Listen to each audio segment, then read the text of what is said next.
तो चलिए हम लोग आज के वीडियो में बात करते हैं समानांतर श्रेणी एक्सरसाइज 5 यानी प्रश्नावली 5.1 के सभी प्रश्नों के हल यहाँ पे जानेंगे हम लोग। ठीक है, अब 5.1 प्रश्न है क्या, सो देखते हैं हम लोग यहाँ पे। जैसे देखिए, कहा जा रहा है क्वेश्चन के लिए प्रत्येक किलोमीटर के बाद टैक्सी का किराया, प्रत्येक किलोमीटर के बाद टैक्सी का किराया, शायद क्वेश्चन में फॉल्ट है, देखते हैं कितना है प्रत्येक किलोमीटर। कहा जाए प्रत्येक किलोमीटर के बाद टैक्सी का किराया, जबकि प्रथम किलोमीटर के लिए 15 रुपया है, यानी प्रथम किलोमीटर के लिए कितना है 15 रुपया, और अतिरिक्त किलोमीटर के लिए कितना किराया है तो 8 रुपया दिया है। अतिरिक्त किलोमीटर दर्शा रहा है कितना 8 रुपया है। जो हमें दर्शा रहा है, जो दिया हुआ है पहले उसको तो हमने समझ लिया, यानी प्रथम किलोमीटर के लिए 15 रुपया दिया हुआ है, और उसके बाद अगर हम लोग 1 किलोमीटर एक्स्ट्रा चलते हैं तो उसके लिए हमें 8 रुपया ऐड करना पड़ रहा है। तो हम लोग जानेंगे, पूछ रहा है हमसे क्वेश्चन क्या है, बताइए यह एपी में है या नहीं है, यह क्वेश्चन है। ठीक है, तो सबसे पहले हम लोग देखेंगे यहाँ पे हल में लिखेंगे प्रथम किलोमीटर का किराया।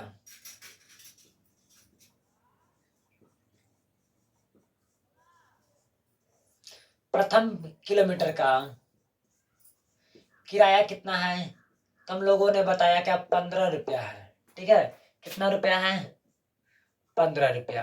ठीक, अब कहा जा रहा है अतिरिक्त किलोमीटर, यानी अतिरिक्त किलोमीटर के लिए किराया कितना है, तो बोलेंगे हम लोग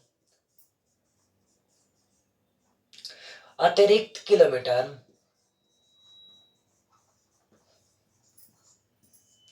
किलोमीटर का किराया 8 रुपया है। ठीक है, तो एक बात समझ में आया कि प्रथम किलोमीटर है तो 8 रुपया है, अतिरिक्त किलोमीटर है, सॉरी, प्रथम किलोमीटर 15 रुपया, अतिरिक्त किलोमीटर 8 रुपया। यानी अगर हम लोग इसको एपी बनाना चाहें, मान लीजिए पहला किलोमीटर ही हो गया। ठीक है, first kilometre, second, third, fourth kilometre. ठीक है, तब जरा देखिए, हम लोग पहला किलोमीटर के लिए क्या कह रहा था 15 रुपया कह रहा था, तो क्या हम लोग 15 लिख सकते हैं क्या। और दूसरा किलोमीटर अतिरिक्त किराया कितना है 8 रुपया, यानी जैसे ही अगला किराया 1 किलोमीटर बढ़ेगा तो 8 रुपया बढ़ेगा, प्लस में क्या होगा 8 रुपया हमें जोड़ के बढ़ाना होगा, यानी इसमें कितना जोड़ना होगा 8, तो 15 8, तो हम लोग कहेंगे क्या 23 हो जाएगा। ठीक है, और ये जो 23 आएगा फिर इसमें करेंगे कितना 8, तो ठीक, जैसे ही 8 करेंगे तो क्या आ जाएगा 31 आ जाएगा। फिर अगला को हमें करना होगा तो क्या करेंगे 8 ऐड करेंगे, यानी 31 8 39 हो जाएगा। इस प्रकार से हमारा क्या आएगा तो सीरीज आएगा, यानी श्रृंखला आएगा, यानी एक एपी क्रिएट हो रहा है। तो हम लोग क्या करें 15 23 31 39 डॉट डॉट डॉट, ये हमारा एपी है। तो हम लोग जानते हैं जो पहला नंबर पे आता है तो इसको हम लोग इस बात ऐसे लिख सकते हैं 15 23 31 39 डॉट डॉट डॉट। ठीक है, तब यहाँ पे हमें क्या मालूम चलेगा कि जो पहला वाला होता है उसको हम लोग कहते हैं क्या A1 कहते हैं, इसको हमने नाम क्या दिया A1, इसको नाम क्या हमने दिया A2। तब हम लोग यहाँ पे कहेंगे क्या प्रथम पद कितना है, प्रथम पद यहाँ पे A दिया हुआ है। ठीक है, सॉरी, प्रथम पद क्या है 15 है। अब यहाँ से डी निकालना होगा, तो डी के लिए हम लोग क्या कहते हैं प्रथम अगला पद माइनस पिछला पद। तो यहाँ पे हम लोग जरा देखिए डी निकालेंगे, अंतर निकालेंगे सबका, 23 माइनस 15। ठीक है, क्या 23 माइनस 15, 31 माइनस 23 भी तो करेंगे, 31 माइनस 23, 39 माइनस 23, सॉरी 39 माइनस 31। ठीक है, 39 माइनस 31, जैसे ही सबको घटाएंगे तो हमारा सेम टू सेम आने वाला है, सेम टू सेम आने वाला है। तब हम लोग एक बात कहेंगे, यानी किसी भी एपी में किसी भी श्रृंखला में अगर वह कह रहा है कि हम समानांतर श्रेणी में है, तो उनके आपस में जो अंतर होगा दो का, वह आपस में क्या आने वाला है समान आने वाला है। अंतर अगर समान हो तो हम लोग बोलेंगे क्या यह पैटर्न हमारा जो दिया हुआ है वह एक एपी है। तो लिखेंगे नीचे में सभी अंतरों यानी जितना भी अंतर है सब का सब आपस में क्या दिले है समान दिले है। ठीक है, तो हम लोग लिखेंगे सभी अंतरों का अंतर, सभी अंतरों का अंतर समान है, इसलिए इसलिए यह एपी में है। बस इतना काम छोटा सा करना था, लिख देना था, सबका आंसर समान आया, बोल देंगे क्या है, यह एपी में है। ठीक है, इतना ही काम करना है हमें क्वेश्चन नंबर फर्स्ट में। चलिए हम लोग अगले क्वेश्चन पर मूव करते हैं अब।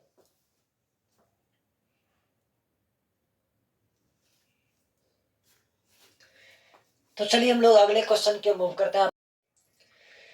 तो चलिए हम लोग क्वेश्चन नंबर फर्स्ट सेकंड की ओर मूव करते हैं। अब क्वेश्चन नंबर आपका सेकंड क्या है, तो कहता है किसी बेलन में उपस्थित हवा की मात्रा जबकि वायु में निकालने वाला पंप प्रत्येक बार बेलन की शेष हवा 1/4 भाग बाहर निकाल देता है। ठीक है, तो पूछ रहा है क्या यह एपी में है या एपी में नहीं है। तो इस तरह के क्वेश्चन को हम लोग सोल्व करने के लिए जो दिया हुआ है उसी को पहले मान लेते हैं।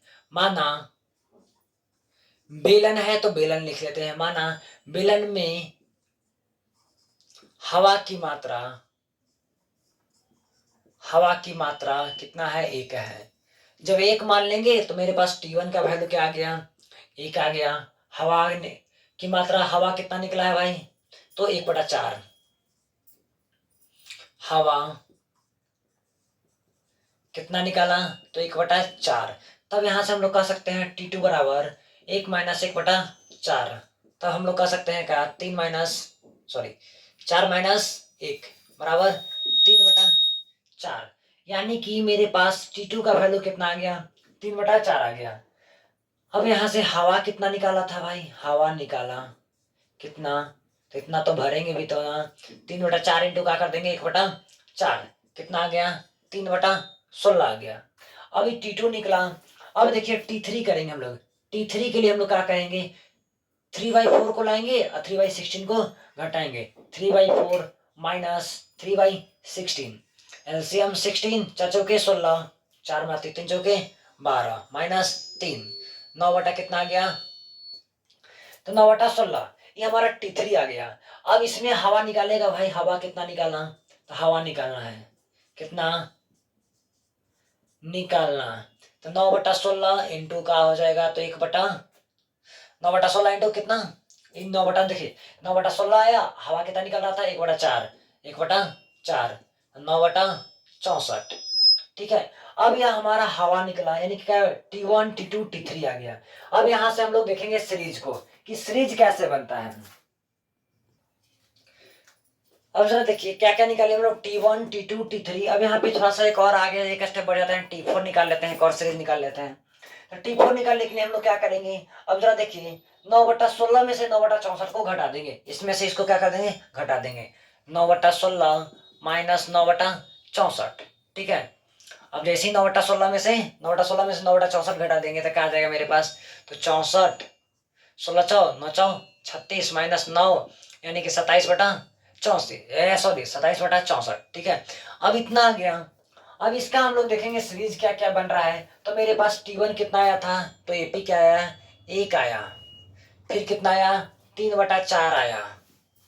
फिर कितना आया, तो मेरे पास T3 9/16 आया। फिर कितना आ गया, तो 27/64 आ गया। अब जरा देखिए, अगर सबका हमारा डिफरेंस, कॉमन डिफरेंस सबसे बराबर आएगा तब कहेंगे एपी में है। तो यहाँ पे हम लोग D1 निकालते हैं, तो क्या कहेंगे 3/4 माइनस 1 का आ जाएगा 4। अब यहाँ पे जरा 104 तो माइनस, यहाँ पे कितना आ जाएगा, तो -1/4 आ जाएगा। फिर हम लोग D2 निकालते हैं, कहा जाएगा 9/16 माइनस 3/4, 16 9 4 चौके 3 चौके 12 माइनस का 3 बटा कितना, तो 16। अब 1/4 यहाँ पे माइनस 3/16। अब जरा देखिए हमारे जो कॉमन डिफरेंस आ रहा है वो हमारा क्या है, भिन्न भिन्न है। जो भिन्न भिन्न आ रहा है तो हम लोग क्या बोल देंगे, यह हमारा एपी में नहीं है। जब कॉमन डिफरेंस हमारा अलग अलग आएगा तो बोल देंगे हमारा यह एपी में पॉसिबिलिटीज नहीं है। तो लिख देंगे नीचे सार्वंतर अलग अलग है, सार्वंतर समान नहीं है, इसलिए यह एपी में नहीं है। ठीक है, बस इतना सा काम करना है, हमारा क्वेश्चन हो गया सॉल्व। करना क्या था केवल एक हमें 1/4 दिया हुआ था इस क्वेश्चन में, ठीक है, 1/4 दिया हुआ था। अब हम लोग कहेंगे क्या, इतना तो बाहर निकल रहा है बेलन, तो हमने माना एक बेलन में हवा की मात्रा कितना है, 1 है। हवा कितना निकाला निकाला था भाई, 1/4 निकाला था, ठीक है। तो T1 हमारा ये हो गया। T2 के लिए हम लोग क्या किया, एक में से 1/4 को घटा दिए, मेरे पास क्या आ गया, T2 आ गया। अब 3/4 में आपका फिर क्या रहा था, प्रत्येक बार बेलन की शेष हवा 1/4 भाग बाहर निकाल दे, यानी कि हर एक बार 1/4 निकालना है बाहर। तो कितना निकल गया अभी, 1/4 निकाले, 3/16 आ गया। फिर हम लोग T3 निकाले, फिर इसमें से 1/4 निकाले, कितना आ गया, 964 आ गया। यही प्रक्रिया जहां तक हम लोग निकालते हैं वहां तक हमें करना पड़ता, ठीक है। तो हम लोग T4 तक ही स्टॉप कर दिए, यहाँ तक भी स्टॉप कर सकते थे, तो हमें डी का मान यहीं तक निकालना पड़ता है बस, दो में। अब यहाँ से भी डी का मान निकाल सकते हैं, इसमें से भी से कोई घटा सकते थे, लेकिन क्या आता, डिफरेंस अलग अलग आता है। जब अलग अलग आता तो यह क्या है, हमारा एपी में नहीं है। तो चलिए हम लोग अगले क्वेश्चन की ओर बढ़ते हैं।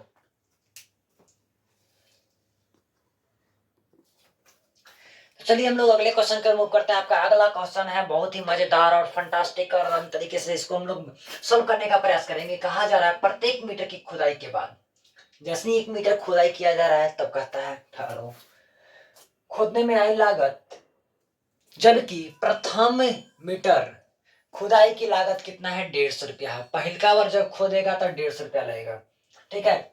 बाद में प्रत्येक मीटर की खुदाई की लागत कितना बढ़ जा रहा है, 50 रुपया बढ़ जा रहा है। तो यहाँ पे हम लोग लिखेंगे क्या, प्रथम मीटर खुदाई की लागत कितना है, खुदाई की लागत 150 रुपया है, ठीक है। लेकिन कहा जा रहा है प्रत्येक मीटर की खुदाई की लागत 50 रुपया क्या हो जा रहा है, बढ़ जा रहा है, यही कह रहा है हमसे। तो हम लोग कह सकते हैं प्रथम मीटर था ना, तो दूसरे मीटर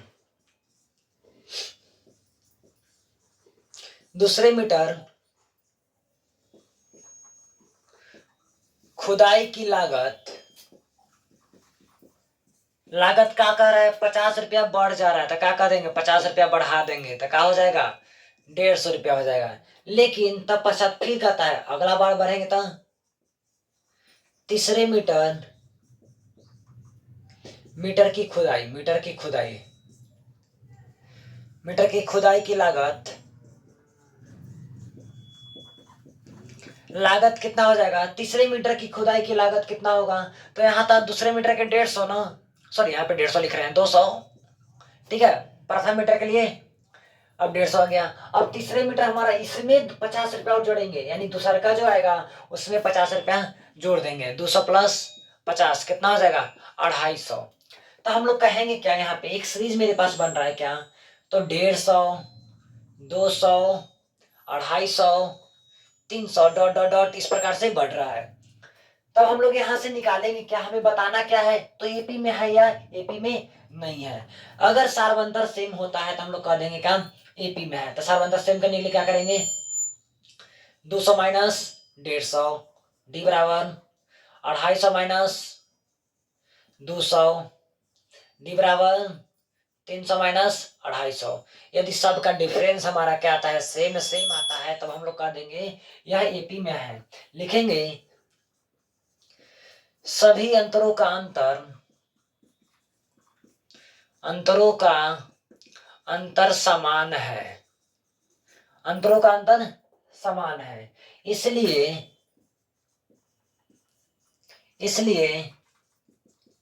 यह एपी में है, तो कॉमन अंतर है, कॉमन डिफरेंस कितना आ रहा है, तो 50 आ रहा है, ठीक है। ये इतना छोटा सा काम कर देना है, हमारा क्वेश्चन हो जाएगा सॉल्व। तो चलिए हम लोग क्वेश्चन नंबर 4 की ओर मूव करते हैं।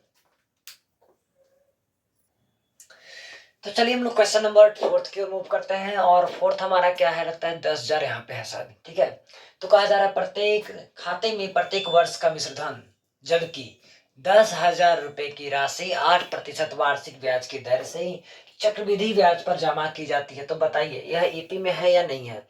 तो पहला बात ध्यान दीजिएगा, ऑब्जेक्टिव क्वेश्चन आए तो अगर जहां चक्रवृद्धि ब्याज की बात कर दे वहां पे हमेशा कह दीजिएगा का वह एपी में नहीं होगा। किसमें नहीं होगा, एपी में नहीं होगा। कैसे, सो देखिए पहले वर्ष की राशि कितना है, तो पहले वर्ष की राशि दिया हुआ है हमें कितना, पहले वर्ष की राशि 10,000 रुपया मेरे पास दिया हुआ है, 10,000 दिया हुआ है, ठीक है। जब पहले वर्ष की राशि 10,000 रुपया दिया हुआ है तो पहले वर्ष की चक्रवृद्धि ब्याज क्या हो जाएगा, तो पहले वर्ष की ब्याज बराबर है, यानी हम लोग यहाँ पे लिखते हैं क्या, पहला वर्ष तो हो गया, दूसरा वर्ष ना चाहिए हमें अब, तो दूसरे वर्ष की चक्रवृद्धि ब्याज इक्वल टू क्या हो जाएगा, तो है कितना मेरे पास 10,000, ठीक है। कितना प्रतिशत, 8% पर, कै साल के लिए, 1 साल के लिए है। अब बटा में क्या कर देंगे हम लोग, 100, 2 कट जाएगा, कितना बचेगा मेरे पास 800। दूसरे वर्ष के लिए चक्रवृद्धि ब्याज तो हमारा 800 रुपया हुआ, तो अब 800 में क्या कर देंगे, इसको जोड़ देंगे, तो मेरे पास क्या आ जाएगा, तो दूसरे वर्ष की चक्रवृद्धि ब्याज में इसको जोड़ देंगे तो हमारा क्या आ जाएगा, दूसरे वर्ष की राशि आ जाएगा। दूसरे वर्ष की राशि बराबर क्या कर देंगे, इसको काट करके यहीं पे लिख देते हैं 800, अब यहाँ पे कर देते हैं कहाँ, 10,000 प्लस 800, तब हम लोग कह सकते हैं कहाँ 800 रुपया दूसरे वर्ष की राशि हो जाएगा। अब दूसरे वर्ष की, अब तीसरे वर्ष की चक्रवृद्धि ब्याज निकालेंगे हम लोग यहाँ पे, तीसरे वर्ष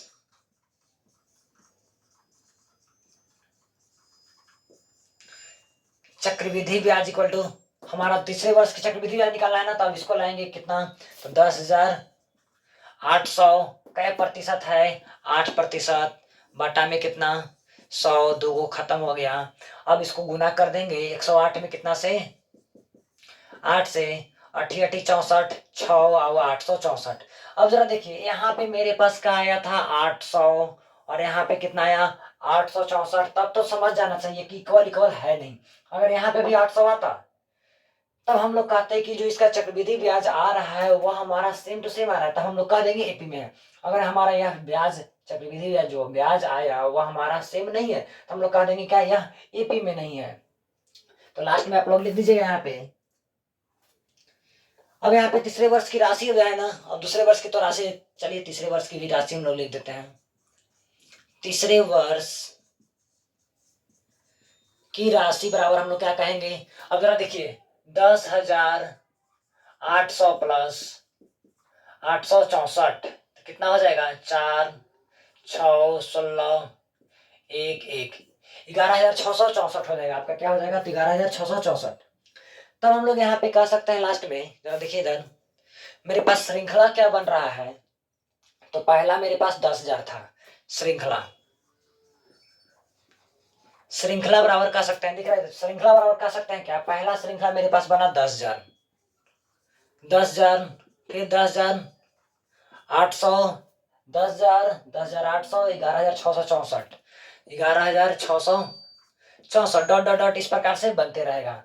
यदि हम लोग यहाँ पे निकालें क्या, डी का वैल्यू निकालें, 10,800 माइनस 10,000 तो आएगा मेरे पास का डी का वैल्यू 10, फिर से डी का वैल्यू निकालें 6 6 4 माइनस 10,800। अब जरा देखिए 10,800 में ही ना 864 जोड़े थे, मेरे पास क्या आ जाएगा 864, तो यहाँ पे लिख देंगे सार्वंतर समान नहीं है, इसलिए एपी में नहीं है। अगर सार्वंतर समान होता तो हम लोग कहते हैं एपी में है, सार्वंतर समान नहीं है इसलिए एपी में नहीं है। इतना सारा काम करना था। अब क्वेश्चन लग रहा होगा सर ये वाला इसे कैसे गुणा कर दिए, तो हम लोग सिंपल इंटरेस्ट यानी कि एसआई का फॉर्मूला क्या बनता है, P into R into T by 100 होता है, ठीक है, जो कि यहाँ पे दिया हुआ था हमारा प्रिंसिपल, मूलधन, रेट और टाइम दिया हुआ है। बस इसी फॉर्मूला को हम लोग यहाँ पे यूज किए हैं और हमारा यह क्वेश्चन हो गया है सोल्व। तो आज हम लोग समानांतर श्रेणी में देखें 1 से लेके 4 तक प्रश्न, जो कि पहला था, ठीक है। अब इससे जो हमारा अगला वीडियो जाएगा उसमें देखेंगे बाकी जो बचे खुचे प्रश्न है उसको। तो चलिए हम लोग फिर मिलते हैं अगले वीडियोज में।